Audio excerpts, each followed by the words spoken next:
কি হলো? যখন জগন্নাথ দেবের হলো পেটে ব্যথা, জগন্নাথ দেবকে প্রতিদিন 56 ভোগ খাওয়ানো হয়।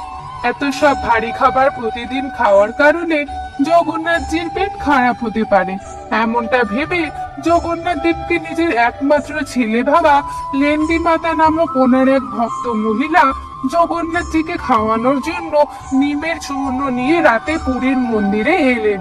কিন্তু দ্বাররক্ষী ওনার উপর হাসলেন এবং তাকে ভেতরে যেতে দিলেন না, আর ওনার নিমের চূর্ণও ফেলে দিলেন।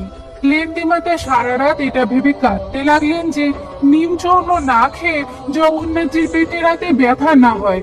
ওই রাতে পুরীর রাজার স্বপ্নে পেটে ব্যথায় চিৎকার করতে করতে জগন্নাথ দেব এলেন এবং রেগে বললেন, আপনার দ্বাররক্ষী আমার মাকে আমায় ঔষধ দিতে কেন আটকায়? ওই রাতে পুরীর রাজা লেন্ডি মাতার বাড়িতে গিয়ে ওনাকে দিয়ে নতুন নিমের চূর্ণ বানিয়ে জগন্নাথজিকে অর্পণ করেছিলেন।